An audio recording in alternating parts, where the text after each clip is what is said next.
안녕하세요. 화요일 저녁 소그룹 말씀 연구 영상입니다.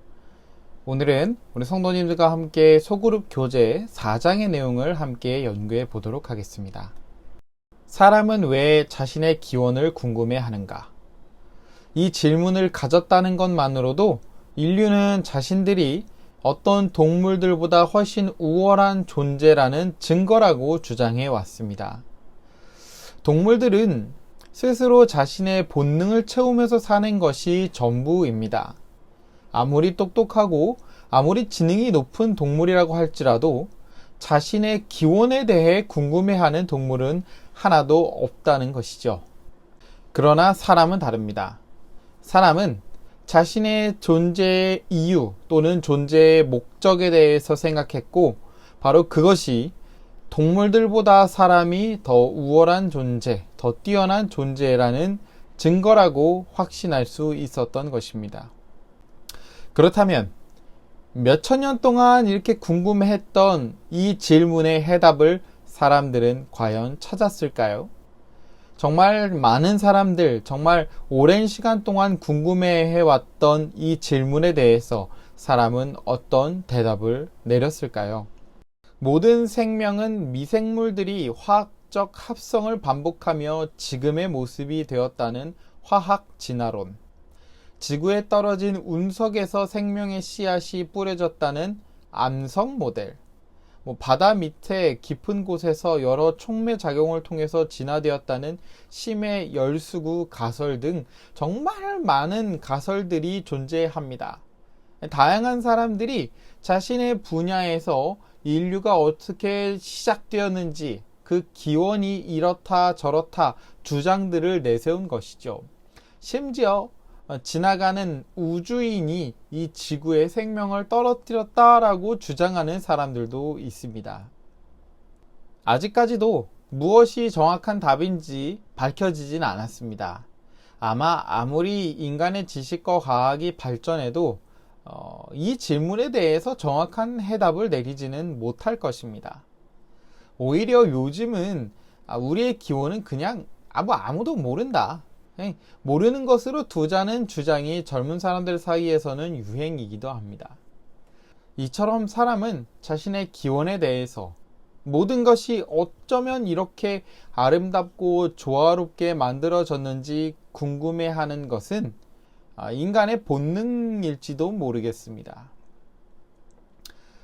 아무도 해결하지 못한 이 질문에 성경은 이렇게 답합니다. 창세기 1장 1절, 태초에 하나님이 천지를 창조하시니라. 그 어려운 질문을 성경은 이렇게 간단하게 답하죠. 이 세상, 우주, 사람 모두 하나님이 만드셨다는 것입니다. 이 세상의 모든 것은 다 그 창조주 메이커가 있는데 그분이 바로 하나님이시라는 것이 성경이 말하는 질문의 해답인 것이죠. 성경은 놀라운 하나님의 구속의 역사가 담긴 책입니다. 그 안에는 수천 년의 역사가 담겨 있고, 죄가 어떻게 시작되었고 그 죄가 어떻게 끝날지까지 모두 기록하고 있습니다. 지난 소그룹 교재 2장에서 함께 보았던 것처럼 성경은 단순히 인간이 기록한 책이 아니라 하나님께서 쓰신 그의 말씀임을 우리는 확인할 수 있었습니다. 놀라운 진리를 담고 있는 이 책을, 정말 그 안에 셀 수 없이 많은 진리들이 담겨져 있음을 확신하는 이 책을 바로 하나님께서 태초에 천지를 창조하셨다라는 기록으로 시작하고 있는 것이죠. 이 말씀은 이후에 나오는 모든 놀라운 기사들의 기초가 되는 말씀입니다. 모든 것의 시작이 바로 창조주 하나님의 능력임을 믿음으로 우리의 신앙은 시작하게 되는 것이죠. 세상의 모든 것은 하나님의 말씀으로 창조됐다는 이 말씀을 믿는 것은 단순히 우리가 알지 못하는 기원에 대한 어떤 해답, 인정하는 것으로 그치지 않습니다. 여호와의 창조를 믿음으로 우리는 우리 삶의 목적을 발견하게 되는 것이죠. 나라는 존재는 단순히 어떤 우연의 일치로 만들어져서 그냥 죽을 때까지 사는 것이 아니라 하나님께서 우리를 특별한 목적을 가지고 만드셨다는 것을 알 수 있는 믿음의 기초가 되는 것이 바로 이 창조의 진리인 것입니다. 이것은 죽음으로 허무하게 끝나는 우리 인생을 더욱 값지고 귀중하게 만드는 힘이 되는 것이죠. 하나님께서 저와 여러분을 창조하셨기 때문에 우리는 그만큼의 값어치를 지닌 존재가 되는 것입니다. 창세기는 이스라엘의 지도자였던 모세가 기록한 책입니다. 모세는 하나님께서 주신 영감으로 인하여 자신이 태어나기 이전의 일들을 알 수 있었고 그것을 글로 옮긴 것이죠. 우리가 잘 아는 것처럼 모세가 지도했던 이스라엘은 애굽에서 노예로 살았던 사람들이었습니다. 노예 생활을 했던 이스라엘은 자신들을 지배하는 애굽인들을 보면서 우리는 정말 초라하고 무력한 아무 가치가 없는 사람들이라고 생각하고 있었던 그때에 모세가 전한 창조의 기별은 그들을 더욱 값지고 귀중한 존재임을 알게 하는 중요한 제목이 될 수 있었던 것입니다. 지금도 창세기는 여러 정신적, 물리적 억압의 사슬에 얽매여 자유롭지 못한 현대인에게 이 세상의 주인은 하나님이시며 너는 하나님의 사랑의 대상이며 행복하도록 창조된 존재라고 알려줍니다. 그렇기에 창조론은 먼 과거에 일어난 일에 대한 역사적 보고로 그치지 않고 지금 여기서 우리가 희망을 품고 살아야 할 이유를 알려주는 생동적인 교리라 할 수 있습니다. 성도 여러분, 사람은 태어나서 살아가는 목적을 성경은 하나님의 안에서 발견하라고 이야기하고 있습니다. 그가 우리를 창조하셨기 때문에 우리는 그를 경배하는 것이고 그가 우리를 만드셨기 때문에 우리는 그의 말씀에 순종하며 살아갈 수 있는 것이죠.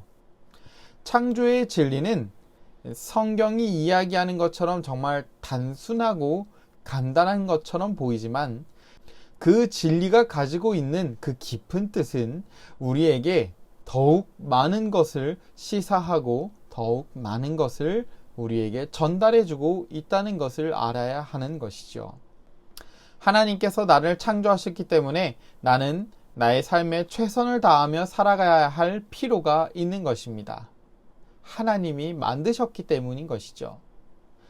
자동차를 만든 사람이 자동차에 대해서 가장 잘 아는 것처럼 우리를 만든 창조주께서 우리를 가장 잘 아십니다.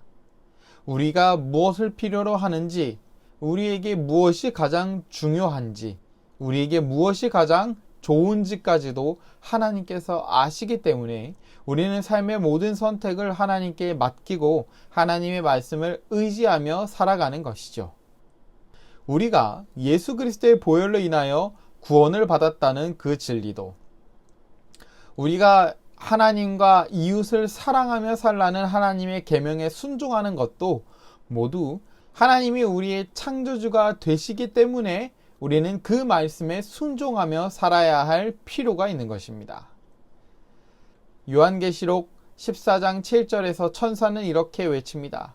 그가 큰 음성으로 가로되 하나님을 두려워하며 그에게 영광을 돌리라.